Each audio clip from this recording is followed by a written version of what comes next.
Yoshida e hoje vamos falar de Física 1, com o assunto Princípios da Óptica Geométrica. Na nossa agenda, conhecer os princípios da óptica geométrica, compreender a formação de sombra e penumbra, entender como ocorrem os eclipses solares e lunares e descrever o funcionamento da câmara escura de orifício. Princípio da propagação retilínea da luz. Nos meios homogêneos e transparentes, a luz se propaga em linha reta. Aqui tem um exemplo de uma fonte primária, que chamamos de F, um corpo, que vamos chamar de C, uma parede, um anteparo, onde vai ser projetada a sombra desse corpo, e mostrando que dessa fonte vão sair 4 raios, de tal maneira, na verdade saem infinitos raios, mas aqui demonstrando apenas 4, de modo que a luz não chega nesse ponto aqui. Então veja só, esses são os raios, tá? De tal maneira que eles só interferem daqui, para a parte externa. Não chega luz dessa fonte luminosa, portanto, vai ser formada uma sombra aqui nesse anteparo. Sombra. Sombra não recebe luz da fonte primária. Penumbra recebe luz de alguns pontos da fonte primária. Na figura aqui, observe que a girafa, quando está bem afastada da parede, do anteparo aqui, a sombra dela não é muito bem formada. Então isso é uma forma de penumbra. Já quando está aqui nessa terceira figura, ela está mais próxima da parede e a sua sombra é mais nítida, então chega menos luz aqui do que esse primeiro caso que está aqui. Então quanto mais próximo tiver da parede, mais nítida será essa sombra. Outro exemplo aqui é que são duas fontes luminosas, de tal maneira que tem uma região aqui que praticamente não recebe luz, é o que a gente chama de sombra, e aqui recebe pouca luz, mas recebe, isso aqui é a penumbra, tá? E nessa parte aqui é a parte iluminada aqui pelas fontes. Tá? Quanto mais brilhoso, mais luz vai estar recebendo aí dessas fontes. Então, sombra e penumbra. Eclipse solar. O eclipse solar é o alinhamento dos astros Terra, Luz e Sol nessa ordem. Então tem, Terra, Lua e Sol. Então a Lua vai fazer uma sombra na Terra. Aí a gente vai ter o eclipse solar.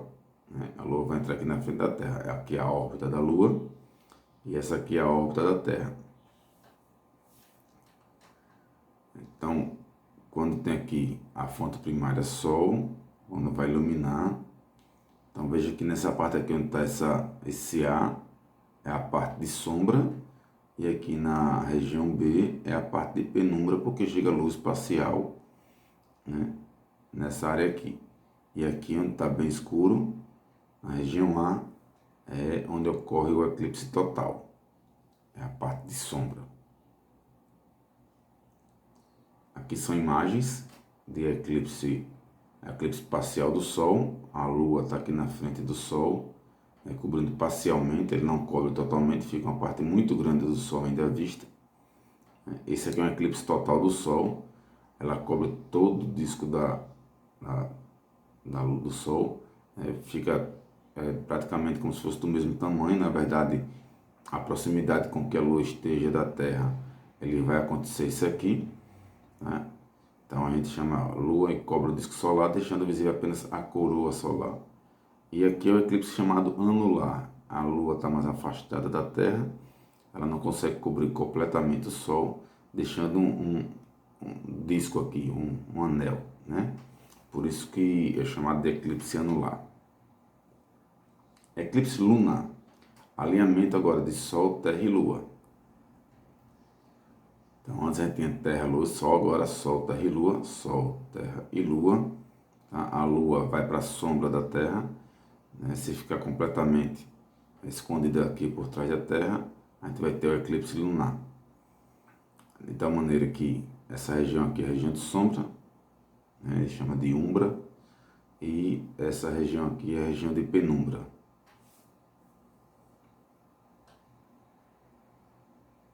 Aqui são algumas imagens do eclipse, é a chamada lua vermelha, né? Ela fica na parte de penumbra, a lua fica na parte de penumbra da Terra, tá? De modo que ela muda a sua cor quando está no eclipse lunar.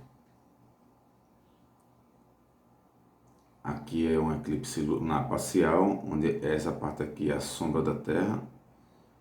Então, ela está aqui na parte onde realmente não chega a luz do Sol, né? Tem que ser lua cheia. E aí você vai ter essa parte aqui, ó, coberta pelo Sol. Tá? É o eclipse parcial da Lua. Câmara escura de orifício. A gente vai ter um objeto colocado em frente a uma câmera, né? A câmera escura, na verdade, ela é como se fosse uma máquina fotográfica, aquela caixa da máquina fotográfica, de tal maneira que o objeto, quando coloca aqui na frente dele, tem sua imagem invertida no fundo da câmera escura. A gente consegue visualizar esse objeto de maneira invertida. Tá? Forma-se dois triângulos, AOB e a linha OB', de tal maneira que esses dois triângulos eles são semelhantes. Tá? Existe a distância do objeto até o orifício da câmara escura, que eu vou chamar aqui de A, e a distância do orifício até o fundo da câmara, que eu vou chamar de B, que na verdade isso aqui é o comprimento da câmara. Existe uma relação entre essas grandezas, M, N, A e B, ou semelhança de triângulo. A altura do objeto dividido pela altura da imagem é igual à distância do objeto ao orifício, né, dividido pela distância do orifício até a imagem, ou o comprimento da câmera. M é a altura do objeto, N é a altura da imagem, A é a distância do objeto à câmera e B é o comprimento da câmera. Ângulo visual. Então tem um rapaz aqui olhando para esse objeto AB, tá? E traz aqui esse raio de luz para a visão do rapaz, tanto do ponto A quanto do ponto B. Logicamente são várias raios de luz, mas estou pegando dois que são as extremidades, vindo das extremidades desse objeto. E esse ângulo aqui entre esses raios extremos é o chamado ângulo visual. Quanto mais afastado tiver o objeto, tá? Então menor vai ser o ângulo visual. Se eu puxar esse objeto mais para cá, esse ângulo vai diminuir. Princípio da reversibilidade dos raios de luz. Então tem um exemplo aqui de um anteparo, uma superfície que chamou de S. Um raio vindo de A, toca aqui na superfície no ponto B e reflete indo para o ponto C. Então, se esse raio percorre esse caminho, o princípio reverso também acontece. Ele vem de C, bate em B aqui, ó, na superfície no ponto B e reflete para o ponto A. A mesma coisa ocorre na refração. O raio vem de A, incide em B e refrata para o ponto C. Se isso acontece, o inverso também acontece. É o chamado princípio da reversibilidade. E mais uma figura aqui, ocorrem os dois fenômenos ao mesmo tempo. Refração e reflexão. Se ele vem de A, passa por B, em C, chega em D. Então, se ele sair de D, vai bater em C, passa por B, chegando em A. Princípio da independência dos raios de luz. Quando os raios de luz se cruzam, cada um deles segue seu trajeto como se os outros não existissem. Então tem aí duas figuras, são dois holofotes. Aqui a gente pega o exemplo de um raio de luz desse holofote, né, incidindo aqui no ponto A, e esse outro raio de luz aqui no ponto B. Eles se cruzam e cada um segue seu caminho como se ele não existisse. Pense em duas pessoas, em que esse holofote ilumina essa pessoa e esse outro holofote ilumina aqui. Então eles vão se cruzar, tá certo? Como se ali não tivesse nada. Tá? Então esses raios de luz são independentes, eles não interferem no caminho do outro. Aqui tem dois exemplos de um prisma, né? Os raios de luz se cruzando. Aqui a figura não está muito nítida, mas com bastante carinho vocês vão ver esses raios aqui se cruzando e não tendo interferência um no outro. Atividades. Um muro de 2 metros de altura produz uma sombra de 60 centímetros. No mesmo instante, um prédio produz uma sombra de 15 metros. Determina a altura do prédio. Então vamos pensar o seguinte. Um muro. Esse muro tem 2 metros. Vai produzir uma sombra de 60 centímetros. A gente vai ter um prédio no mesmo instante. Esse prédio ele vai produzir uma sombra de 15 metros. Tá? Então a gente vai ter o seguinte, pense no raio de luz vindo aqui incidindo. Forma essa sombra que está aqui, 60 centímetros. Esse prédio que eu não sei que altura é essa, eu vou chamar altura H. Ele vai ter o mesmo ângulo de inclinação. Então vai formar aqui essa sombra, que ela é de 15 metros. Então eu vou ter aqui dois triângulos semelhantes, porque esse ângulo aqui é igual a esse ângulo que está aqui, esse ângulo de incidência. Aqui são ângulos retos. E por semelhança, pelo caso o ângulo, esses dois triângulos são semelhantes, de tal maneira que eu posso pegar aqui, ó, a altura do muro dividir pela altura do prédio, sombra do muro pela sombra do prédio. A gente vai ter que trabalhar isso aqui com metros, já que eu estou as minhas grandezas estão em metros, então divido isso por 100, 0,6 metros. E a gente vai calcular a altura do prédio, que é o que ele está pedindo, né? Então, vou fazer o seguinte, dividir a altura do prédio dividido pela altura do muro, H dividido por 2, isso é igual à sombra do prédio, já que comecei por ele, dividido pela sombra do muro. Então, fazendo aqui essa multiplicação em cruz, a gente vai encontrar que essa altura aqui vai ser igual a 2 vezes 15 dividido por 0,6. Então, quando você for calcular aqui 30 por 0,6, essa altura aqui vai ser de 50 metros.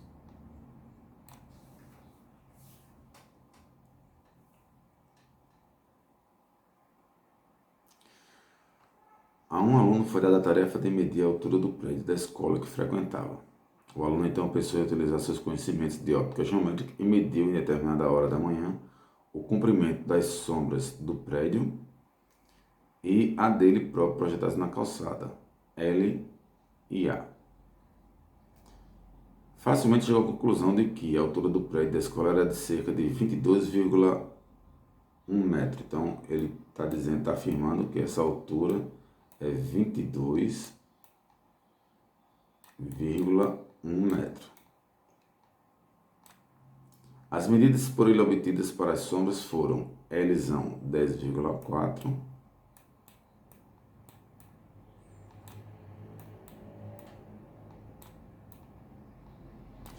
e Azinho 0,8.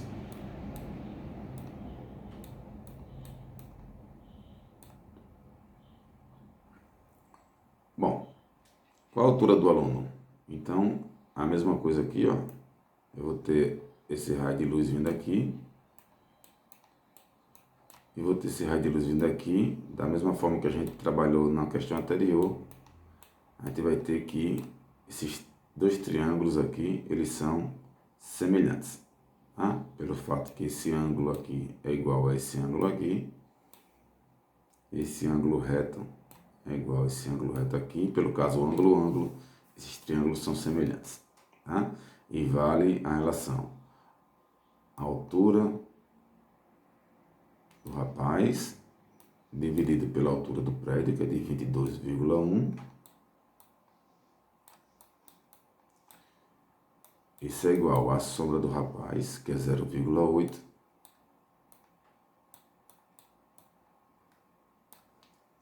dividido pela sombra do prédio, que é de 10,4.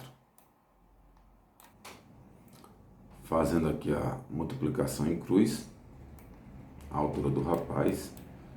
Então, 22,1 multiplicado por 0,8, a gente vai encontrar 17,68.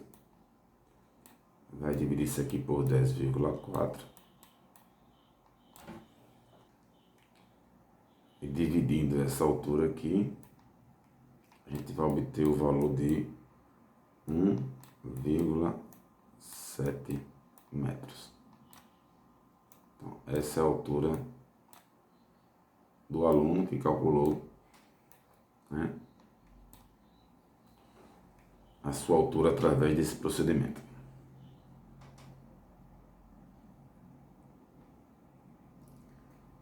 Uma fonte pontiforme ilumina um disco metálico de raio 10 centímetros. A fonte e o centro do disco pertencem a uma reta perpendicular a um anteparo.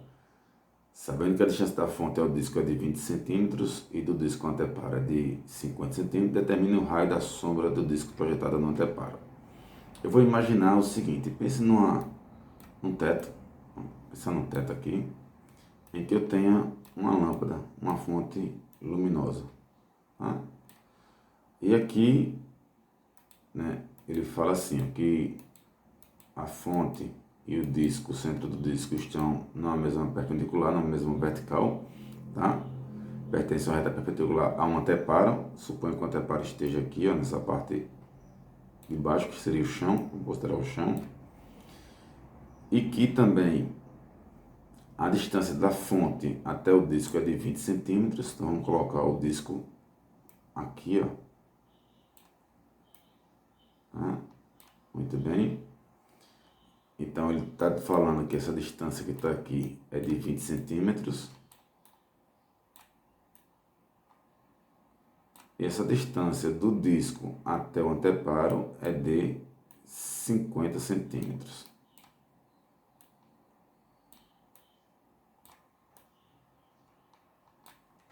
Outra coisa que ele fala é que esse raio aqui do disco é de 10 centímetros. Vamos deixar aqui ele só com o desenho.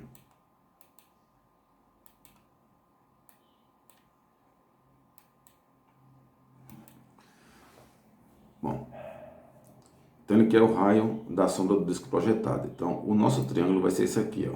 Vou traçar essa vertical que está aqui. Vou traçar essa outra aqui, esse outro raio tem aqui. Então eu vou ter aqui esse triângulo grandão, que sai da fonte e vem até aqui o chão, né? E chega até esse ponto aqui. E vou ter esse triângulo pequeno, de tal maneira que esse ângulo é reto, tá? E esse ângulo aqui em cima é comum aos dois, ou seja, pelo caso ângulo também, esses dois triângulos são semelhantes. Tá? Ele me deu esse raio aqui de baixo e está pedindo, vou chamar aqui de Rzão, né? Ele me deu o raio do disco e que é o raio do chão. Então o que acontece? Eu vou pegar o raio, né, que a gente quer, por semelhança, vou dividir pelo raio do disco, que é 10, já está em centímetros, não tem problema, porque todas as outras também estão em centímetros.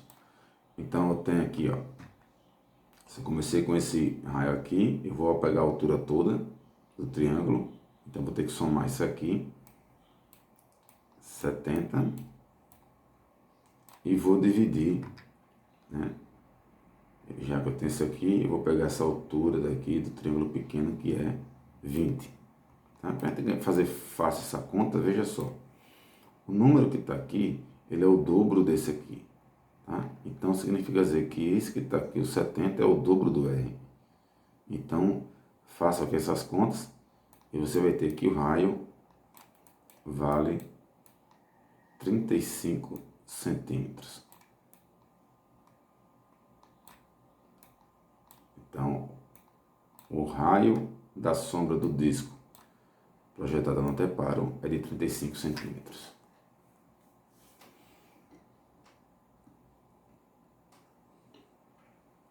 Uma pessoa se encontra a 10 metros de uma câmara escura. Então, essa pessoa aqui, ó, essa distância daqui para cá é de 10 metros.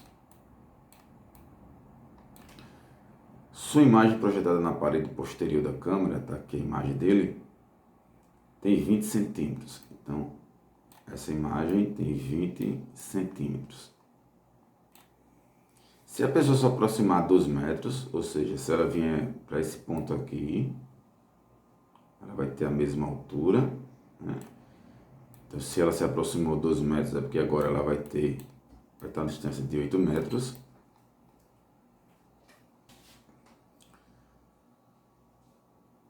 Então, aproximando 2 metros, qual será a variação percentual no tamanho da sua imagem? Logicamente, quanto mais próximo, essa imagem vai diminuir aqui. Tá? Ele quer essa variação percentual no tamanho dela. A gente sabe que a altura do rapaz ela não vai variar, vou chamar de H, certo?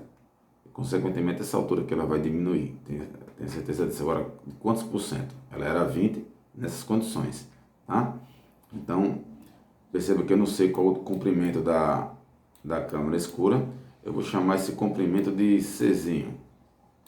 Ela é fixa também, igual a altura do homem. Se eu for dividir a altura do rapaz, eu vou chamar assim, a altura da imagem, isso é a distância, chamar distância D. A distância do homem até a câmera e o comprimento, chamar de C, o comprimento da câmera, tá? Pelas condições que nós temos iniciais, a gente vai ter assim, a altura do rapaz, H, dividido pela altura da imagem, que é de 20, no caso aqui, vou botar 0,2, transformando em metros. Isso é a distância do rapaz até a câmera, que dá 10, e dividido pelo comprimento da câmera, que eu não sei quem é. O que eu vou saber aqui é que a relação H vezes C, a altura do homem e o comprimento da câmera, ela é 2. Isso aqui eu vou ter que guardar. Usando aqui também e aproximando o rapaz 2 metros, a gente vai ter que a altura do rapaz dividido pela altura da imagem, que agora eu não sei quem é, isso vai ser igual a distância do rapaz à câmera, que agora é de 8 metros, dividido pelo comprimento da câmera, que eu não sei quem é. Eu vou chamar de C. O mesmo procedimento que a gente faz aqui, ó, H vezes C,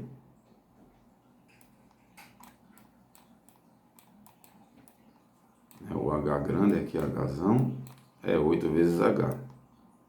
Mas a gente tem que em H vezes C. H vezes C é 2. Então eu vou ter que 2 é igual a 8 vezes H.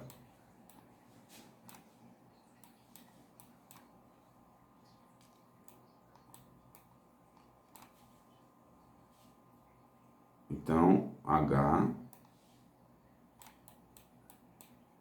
é 2 dividido por 8.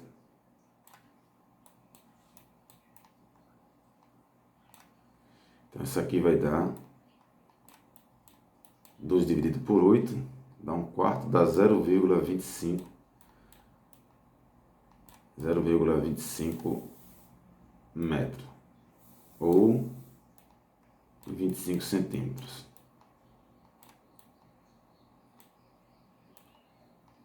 Como ele quer a variação percentual, então a gente vai pegar o seguinte. Perceba que aqui ele cresceu 5 centímetros. Então, eu vou pegar, chamar aqui de variação, chamar de V percentual, essa diferença, né, entre as alturas finais inicial, que é de 5, e vou dividir pelo que era originalmente, que era de 20. Né? Fica 5 vinteavos. Tá? Isso aqui na verdade é 1/4. De tal maneira que aqui vai dar 25%. Então, a sua variação percentual foi de 25%. A todos vocês, uma próxima aula. E lembre-se, fique em casa e o Colégio Anchieta, todos nós somos uma família. Tchau.